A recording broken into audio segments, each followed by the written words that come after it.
अंजू रसोई में दोपहर के खाने के बाद बर्तन धो रही थी। तभी उसकी सास किचन में आई और एक बड़ा सा 5 डिब्बों वाला टिफिन रखते हुए बोली, बहू एक काम करो, जल्दी से दाल चावल रोटी सब्जी तैयार कर दो, तुम्हारी ननद के ससुराल खाना भिजवाना है। यह सुनकर अंजू हैरानी से बोली, मम्मी जी, आए दिन दीदी के ससुराल खाना भेजना पड़ता है। दीदी अपने घर का खाना खुद क्यों नहीं बना सकती? तब उसकी सास गुस्से में कहने लगी कि मैं मेरी बेटी को खाना दूं, राशन दूं या रुपए पैसे दूं, इससे तुम्हें क्या? इस पर अंजू ने कहा, मेहनत तो मेरी लगती है ना खाना बनाने में।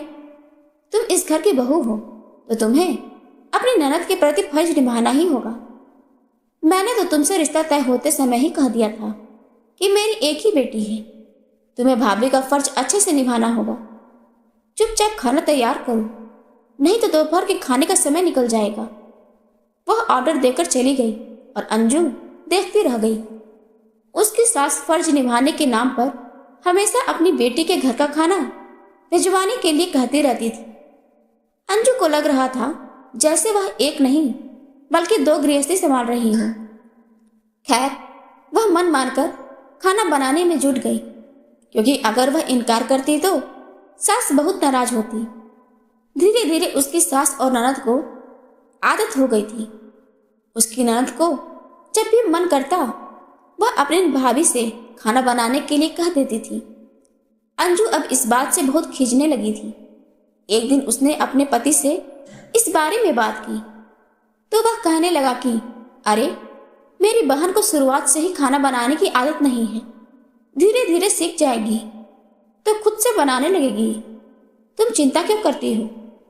अंजू हैरानी से बोली, तो क्या मैं कहे कि कुक हूं जो मुझे खाना बनाने की आदत है? वह कहने लगा कि देखो, माँ सरिता से बहुत प्यार करती है, वह यह सब सुनेगी तो बुरा मान जाएगी। क्या तुम माँ की नजरों में एक बुरी बहू बनाना चाहती हो? अंजू एकदम से खामोश हो गई थी, लेकिन उसे यह सब बिल्कुल भी ठीक नहीं लग रहा था। एक दिन अंजू की तबीयत ठीक नहीं थी। वह जल्दी से खाना बनाने के बाद कमरे में आराम कर रही थी। तभी उसकी सास कमरे में आई और कहने लगी, बहू, तुम्हारी ननद का फोन आया था, आज उसका खाना बनाने का मूड नहीं है और उसके घर पर कुछ मेहमान आए हुए हैं। तुम 10 लोगों के लिए पालक पनीर, हरे मटर की कचौड़ी, मटर मशरूम, मिक्स वेज, पापड़ तैयार कर दो और हाँ, मीठे में गाजर का हलवा भी बना देना। अंजू गुस्से से विफर उठी, अब इतना सारा काम मुझसे नहीं होगा। उसकी सास गुस्से में कहने लगी, बहू, तुम्हें अपनी ननद के ससुराल वालों के लिए खाना बनाना ही होगा। तुम्हारा दिल बहुत छोटा हो गया है, तुम अपनी ननद के लिए कुछ भी करने से पीछे हटने लगती हो। अरे, एक ही तो ननद है तुम्हारी, उसे तुम नहीं देखोगी तो और कौन देखेगा? अंजू भरे गले से बोली, वाह मम्मी जी वाह, एक बार मैंने खाना बनाने से इनकार कर दिया तो मेरे सारे किए कराए पर पानी फिर गया। इतने दिनों से मैं आपकी हर बात चुपचाप मानती जा रही थी, वह आपको नहीं दिखाई दे रहा था। आज मेरी तबीयत ठीक नहीं है, मुझ में खाना बनाने की हिम्मत नहीं है, तो आप मुझे यह सब सुना रही हैं। दीदी तो भली चंगी हैं, बस उनका मन नहीं कर रहा है तो वह खाना नहीं बनाएंगी, और मेरी तबीयत ठीक नहीं है फिर भी मुझे खाना बनाना ही होगा। बोलते बोलते उसकी आंखों से आंसू छलक आए थे। तभी अंदर आते हुए ससुर जी बोले, अरे, बहू को क्यों परेशान कर रही हो? रुको, मैं सरिता को फोन करके बोल देता हूँ कि वह अपने ससुराल वालों के लिए खाना खुद बनाए। यहाँ बहू की तबीयत खराब है। पति के सामने वह गुस्से में फुफकारते हुए बोली, अरे, बहू खाना ज्यादा टेस्टी बनाती है, बस इसीलिए सरिता चाहती थी कि यह खाना बनाकर भेज दे, लेकिन आप लोग तो बहू को सिर पर चढ़ा लिया है।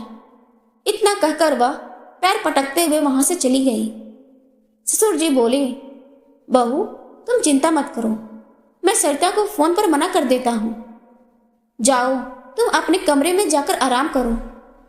ससुर जी को पत्नी की यह आदत ठीक नहीं लग रही थी। शादी के बाद बेटी को अपना घर संभालना चाहिए था, लेकिन वह अपने हिस्से की सारी जिम्मेदारी बहू पर डालने की कोशिश करती थी।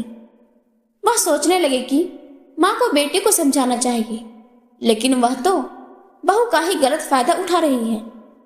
वह सोचने लगे कि बहू तो सीधी सादी है, ज्यादा कुछ बोलती नहीं है, तो यह दोनों माँ बेटी मिलकर उसे परेशान कर रही हैं। अब तो इन दोनों को सबक सिखाना ही होगा।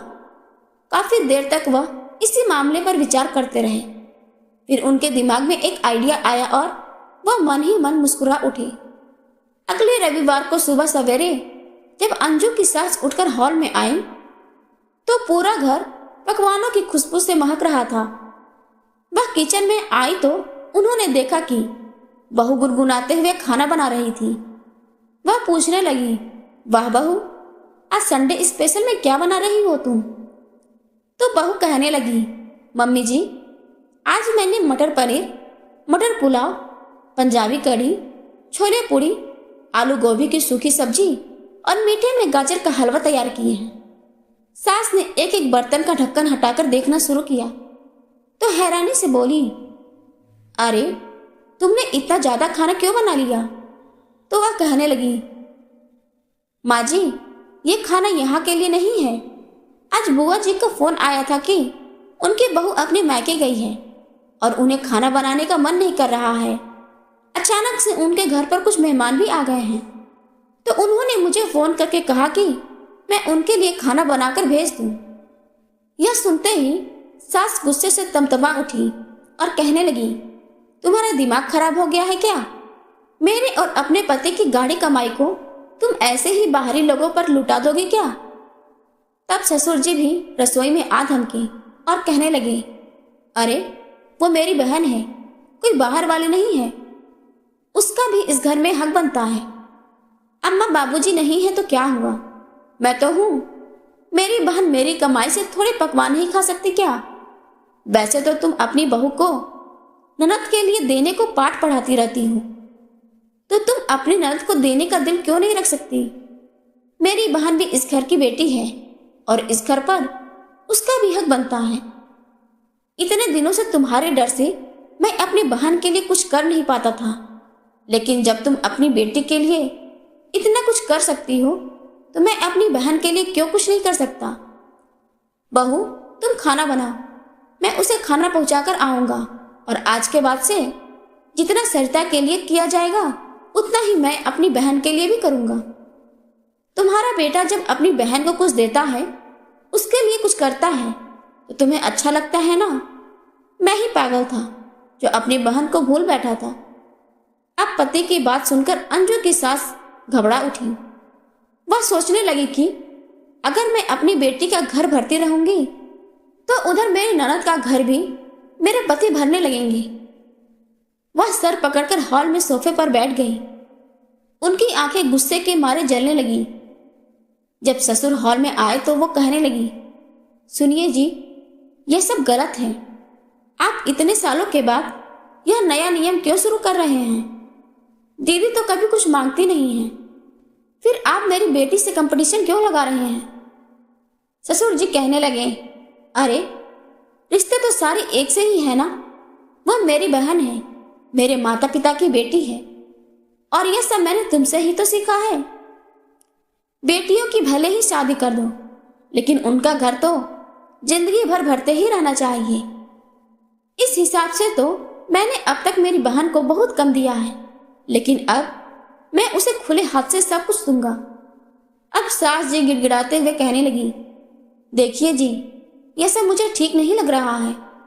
मैं मानती हूं कि मैं कुछ ज्यादा ही कर रही थी। आगे से मैं ध्यान रखूंगी कि बेटी के नाम पर बहू को परेशान न करूं, लेकिन आप भी दीदी को इतना सब कुछ मत भेजिए। कभी कभार दीदी जब मायके आए और तीज त्योहार में उन्हें सम्मान और उपहार देना ठीक है, लेकिन हमेशा उनके घर पर खाना भिजवाना कुछ ज्यादा हो जाएगा। और ये बात मेरी बेटी पर भी लागू होती है, ये मुझे समझ में आ गया है। ससुर जी हौले से मुस्कुरा उठे और कहने लगे, अच्छा चलो ठीक है, अगर तुम्हारी यही मर्जी है तो यही सही, लेकिन याद रहे आगे से अगर तुमने बहू को परेशान करने की कोशिश की और बेटी को हर चीज भर भर कर देने की कोशिश की तो मैं वही सब अपनी बहन को भी दूंगा। अब वह क्या बोलती। उन्होंने पति से वादा किया कि वह अब बेटी को तीज त्योहार में ही कुछ देगी और हद से ज्यादा बहू को परेशान नहीं करेगी। तब ससुर मुस्कुराते हुए बोले, तो ठीक है, तुम भी जल्दी से नहा धोकर तैयार हो जाओ। आज लंच पर मेरे कुछ दोस्त आने वाले हैं। वह खाना मैंने अपनी बहन के लिए नहीं बल्कि मेरे दोस्तों के लिए बनवाया है। यह सुनकर वह हैरान रह गई और कहने लगी, लेकिन बहू तो बोल रही थी कि हाँ, मैंने ही तुम्हें सबक सिखाने के लिए बहू से थोड़ा सा झूठ बोलने के लिए कहा था और कोई बात नहीं है। लेकिन अगर तुम अपनी बात से पलटी तो वह झूठ सच में बदलने में ज्यादा समय नहीं लगेगा। इस बात को ध्यान में रखना तुम। अंजू की सास को गुस्सा तो बहुत आ रहा था, लेकिन वह मन महसूस कर रह गई।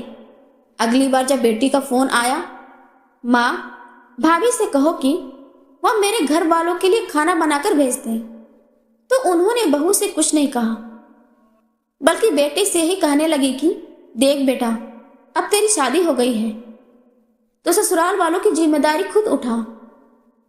अगर तेरी भाभी भी खाना बनाने से इनकार कर दे और अपने मायके के भरोसे बैठ जाए कि वह लोग खाना बनाकर भिजवाएंगे तो हमें भी यह बात पसंद नहीं आएगी और उधर बहू की भाभी भी परेशान हो जाएंगी। मायके में इसका मान सम्मान कम हो जाएगा। मैं नहीं चाहती कि बहू की नजरों में तुम्हारा मान सम्मान कम हो, इसलिए अपनी गृहस्थी तुम खुद संभालो ताकि सुख दुख में एक दूसरे के साथ अच्छे से खड़े रह सको। अगर कभी किसी को कोई प्रॉब्लम आती है तो तुम लोग एक दूसरे का साथ दो, लेकिन सामान्य दिनों में सब अपनी अपनी गृहस्थी संभालें, वही अच्छा है। अब माँ ने इनकार कर दिया था तो सरिता ने भी फोन काट दिया और चुपचाप खाना बनाने के लिए किचन में चली गई। उसे खाना बनाते देखकर उसकी सास भी आश्चर्यचकित रह गई, लेकिन वह बहुत खुश भी दिखाई दे रही थी। वह भी रसोई में बहू की मदद करने के लिए आ गई और कहने लगी, बहू, मुझे बड़ा अजीब लगता था कि तुम अपने मायके से खाना मंगवा लेती थी। कभी कभार का चलता है, लेकिन इस तरह हर बार वहां से खाना मंगवा लेना तो मुझे बहुत शर्मिंदगी महसूस होती थी कि पता नहीं वह लोग हमारे बारे में क्या सोचेंगे। मैंने तुम्हें कई बार दबी जुबान में मना भी किया, लेकिन तुम मेरी बात को टाल जाती थी। सरिता धीरे से बोली, माँ जी, आप ठीक करती हैं। मुझे इस तरह घर से खाना नहीं मंगवाना चाहिए था। आज माँ ने जवाब दिया है, कल को भाभी भी पलट कर कुछ बोल देंगी तो मेरी तो कोई इज्जत ही नहीं रह जाएगी। इसलिए आगे से अपनी गृहस्थी मैं खुद संभालूंगी, किसी और के भरोसे नहीं बैठी रहूंगी। उसकी सास खुश हो गई। इधर ससुर जी के कारण अब अंजू को भी राहत मिल गई थी। आए दिन अब उसे ननद के ससुराल वालों के लिए खाना नहीं बनाना पड़ता था और भाभी ननद के रिश्तों में भी प्यार बना रहा।